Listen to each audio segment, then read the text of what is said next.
Dandankar and welcome to April's episode of Soul Vibes. I'm your host, Rahul, and I'm here today with my co-host and wife, Manisha Ji. Nirankari, everyone.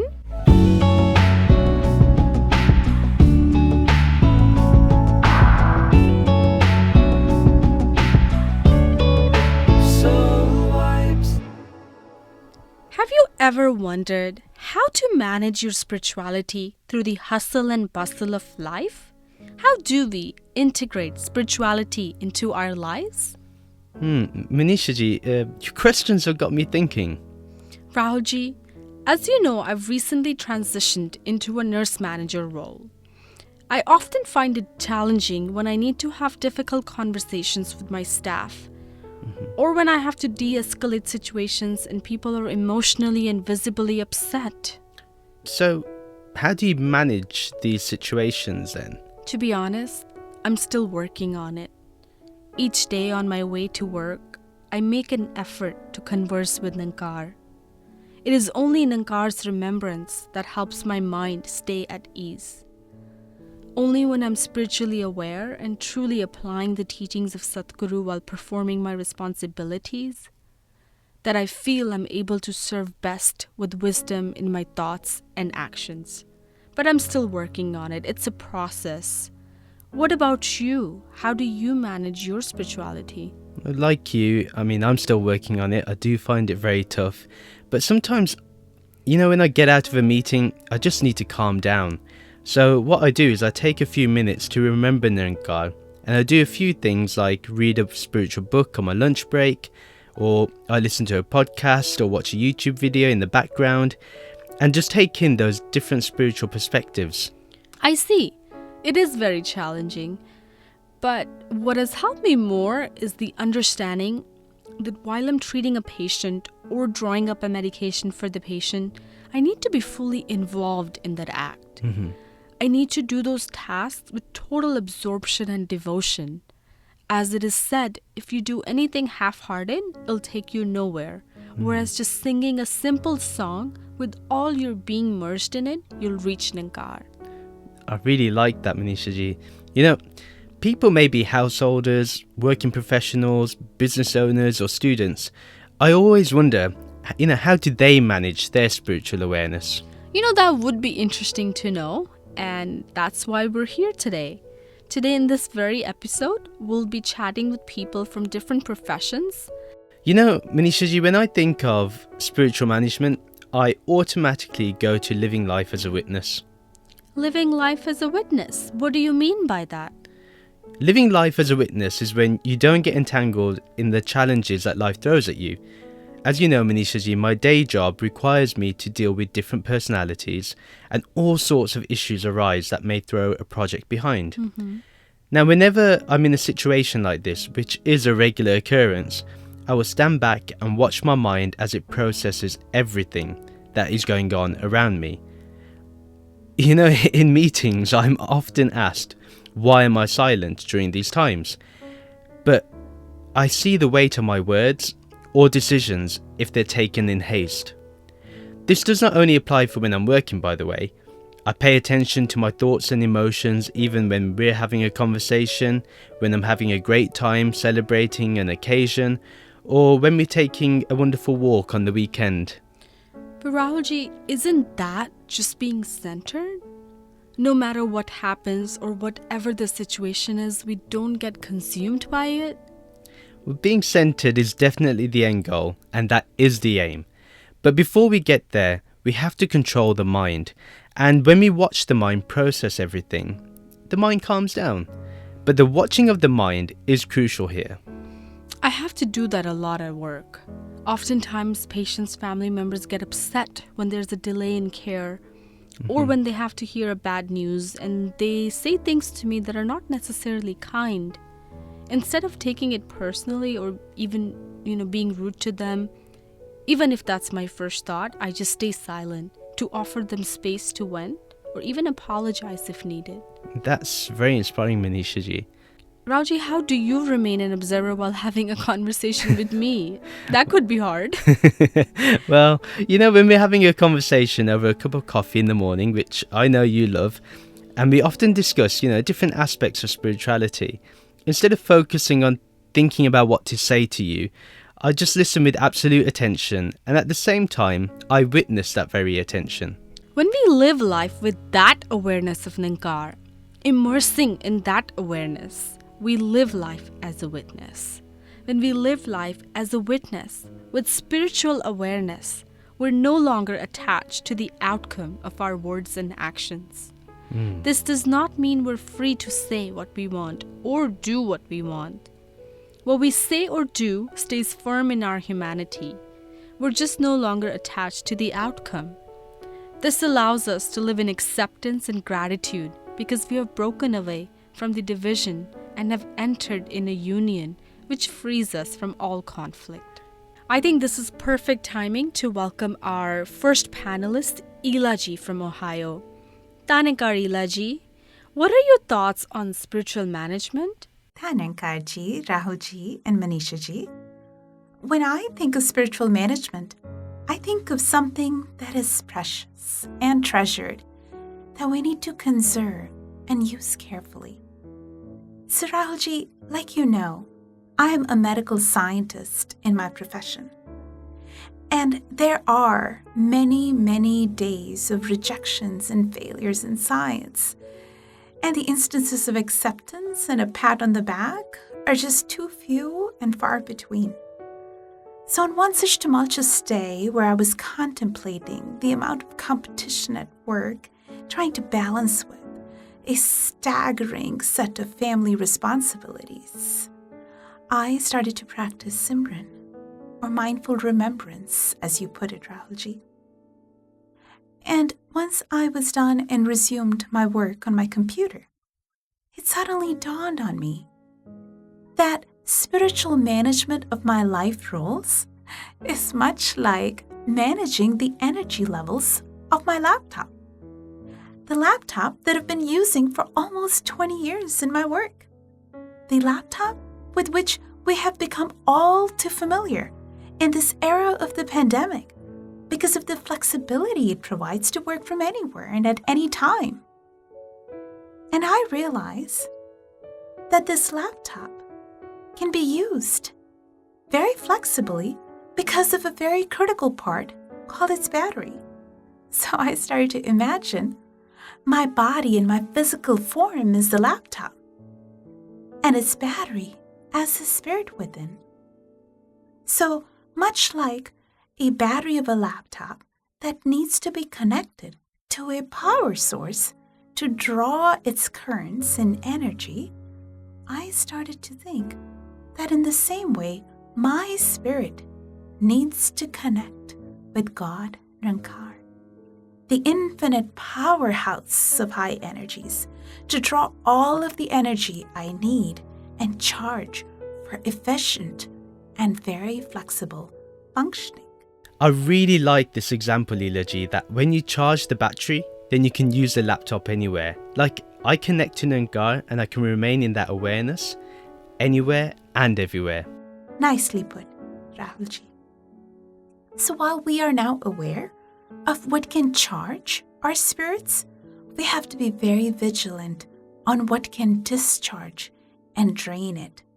And my own example is the laptop. I realized that there is much to deplete the laptop's own energy. For instance, the laptop's running a host of its own internal programs and processes in the background and the foreground that do consume its energy. And some of these programs can be particularly energy depleting, such as malware or multiple videos. And I started to think of these energy draining programs as my negative thoughts and emotions and corrosive behavior, like feelings of anger and resentment, or insecurities about myself, or judgment of others, or the constant mind chatter that leaves me feeling depleted. And if all of this weren't enough as an internal mess for the laptop to power through, there's a whole other set of peripherals that are attached to a laptop. These could include, for instance, a phone that may be drawing its charge from the laptop, or a USB drive, or wirelessly connected devices that may be engaging with the laptop for their own effective functioning. I started to contemplate of these peripherals as representing my relationships within my family, at work, and in society.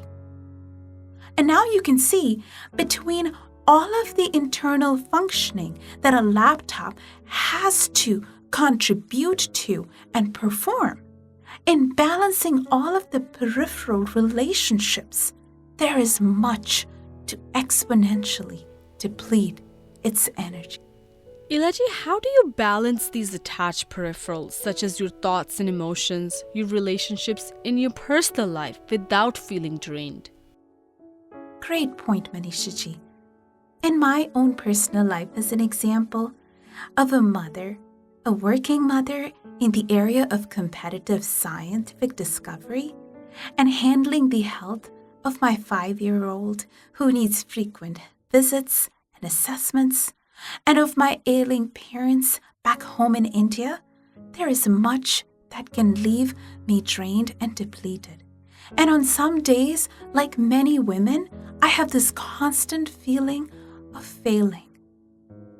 But then, as a blessing from Satguru Mata Sudikhsha Ji Maharaj, I am made aware of this connection to the infinite powerhouse Nirankari, from which I can draw all of the energies in charge for my spirit. And much like my laptop, not only can I manage all of the internal states and balance across the peripherals that depend on me, but also I can do more. I can learn, I can grow, and I can feel nurtured. And at that time, I become very grateful for this connection with this Supreme God Nirankari. And I become very careful and conscious in order to preserve my spirits. Do I let them be depleted by anxiety and insecurities and worries? Or can I quickly plug into Nirankari and feel whole and complete? Tha Nirankari Ji. Thank you, Ilaji. There is a lot of food for thought here. I liked how you broke that down and related it to relationships and work. Rahul Ji, I like how Ilaji mentioned that whenever we get disconnected, we can always plug into Nirankari to get recharged again. I love that too, because what's important is remembering that we are always tuned into that formless awareness, but sometimes our thoughts and emotions can hide it. That's very true. And if we don't live life as a witness, then it's easy to get entangled in those thoughts and emotions. So now let's welcome our second panelist, Asim Malik Ji from New York. Tanagar Asim Ji, we would love to hear your experience on this topic of spiritual management. Dhanankar Manisha Ji, coming from the world of corporate, I believe management in any field is needed for coordination and balance. In a similar way, spiritual management is required for a balanced lifestyle. Living in a city like New York that never sleeps, where lives of people are extremely busy and entangled, I've always seen people running here and there, and they're so invested in the world around them that they do not reflect back on themselves and observe their well-being. I was too part of it. I believe this is not a problem or an issue. It is merely a lifestyle adopted by people without realizing that this lifestyle can ultimately lead to imbalance and instability. In the rush and haste of achieving and doing things, we tend to forget that the ladder that goes up also comes down, and we tend to focus on the things that don't even need that much of attention. Asim Ji, I like that you mentioned here that this is not an issue. It is important to climb the ladder and advance materialistically as well. However, with a balanced mindset. To have this mindset, one needs to practice, pause, and play. Okay, that sounds very interesting, Asimji. So, what do you mean by pause and play?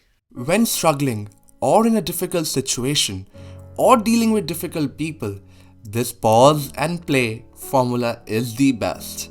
And it goes: simply pause for few seconds and reflect onto the basics and remind yourself कि खुद में खुद को जी रहा हूँ या खुद में खुदा को जी रहा हूँ. Living a life full of myself or living a life feeling God in myself? If the answer is I am living a life full of myself, connect immediately yourself to Nankar and Satguru, and once connected to this power source, calmness and balance will prevail. When we go in the world to do our daily chores, it is very obvious that people won't act according to us, or things will happen the way we want. Asimji, could you give us an example of how do you practice this formula of pause and play in your life? I'm reminded of an example here, Manisha Ji. If I give you $86,400, Manisha Ji, and for some reason you lose $400, would you spend the remaining $86,000 to get back those $400? No, right? So how, in a day that has 86,400 seconds, if someone messes your 400 seconds by giving you hard time or saying something awful to you, would you spend the remaining day thinking about it, making it better, trying to save it? No, right? Again, the best way to deal with such situations is to stay connected. And if for 1 second your peace of mind gets disrupted, the very next second, practice pause and play and connect yourself to Nankar. Asimji very rightly said. I think the more we align with Nankar, the more we become like it. I agree. As we become more aligned with the formless, it naturally results into spiritual awareness. Now we would like to turn to our final panelist from Denver, Colorado, Tanankar Shibnichi. How do we manage our identity as the witness? Tanankar Manisha Ji, being an engineer, I think right understanding is key to manage anything in our lives, be it outer or the inner world. And it's indispensable to have the right understanding of our true identity, as our identity defines how we see the world and conduct ourselves in it. I remember Babaji once mentioned in his discourse, when we hear the accounts of history from multiple people, it makes us wonder what actually might have happened. Such is the human predicament. For the same event, every observer has their own interpretation of the reality, as seen through the lenses of their individual identities. Manisha Ji, imagine two friends watching a game of soccer between their favorite teams. They would experience very contrasting emotions no matter which team wins. That's because they have identified themselves with different teams. Shibnichi, I love how you've mentioned about our individual identities. How can we get out of the trap of false identification? Manisha Ji, to get out of the trap, we have to wake up. Waking up is to realize that we are something beyond this physical body and mind. We are one with this whole creation. In this state of realization, we don't live in the psychological assumptions anymore. We see things the way they are, existentially. So the difference between psychological and existential realms is like the difference between the table and wood. Although the table is created from the wood, the table itself is only shape and form, not the substance. It's intangible. It's merely a psychological construct. Similarly, when we realize the fundamental substance of our life is beyond body and mind, it's untouched and unsullied by the physical world, we transcend the paradigm of space and time. And when we live with that experience, all the incessant chattering in the mind stops, and we see the world without exaggeration or distortion. And the art of living like this can be called living as the witness. Shubniji, I really love that example of the table and wood that you just gave. It reminds me of how gold can be turned into different ornaments like a ring, bracelet, necklace or earrings. They may appear different, but they are made up of the same stuff that's called gold. If all these different ornaments melted in a giant big pot, the gold would be one again. Rahul Ji, that's a beautiful example. In my experience, you cannot contrive to be in that state. It happens by the grace of Sadguru. All we can do is to take our time for Simran and be the witness to all that's going on in the body and mind without getting entangled in it. If we practice Simran regularly, we clearly see that the body and mind are just accessories to the self, as a shirt put on the body. Eventually, there are moments when we start to experience a sense of union with this whole creation. In this state of Simran, there are no two. So this realm remains inexplicable. But if I were to say something about this state, it's like you have finally arrived home and you have found what you were yearning for. It feels like you have understood the meaning of the word whole for the first time. It's as if you have embraced the whole creation in your arms. But then again, Rahul Ji, an attempt to wrap it up in words, it's like curtailing its meaning. Shubniji, that was very thought-provoking. Manisha Ji, spiritual management is all about how we center ourselves in this formless awareness. And sometimes we have days when our mind is going through incessant chatter. For example, I may want to sit down at some point in the day and focus on Nirankari. And when I do, it feels like my mind is racing with 1,000 thoughts per second. Instead of getting frustrated or giving up, I do think of this wonderful example I once heard, and I think you'll like it. Think of thoughts like clouds in the sky. As clouds move across the sky itself remains unaffected and untouched by the clouds. Similarly, let your thoughts pass by without entertaining them, and allow yourself to immerse into that awareness which is formless and boundless.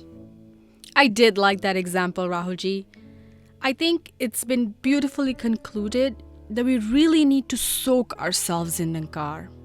As the poet has beautifully stated, मिटा दे अपनी हस्ती को अगर कुछ मर्तबा चाहे कि दाना खाक में मिलकर गुले गुलजार होता है.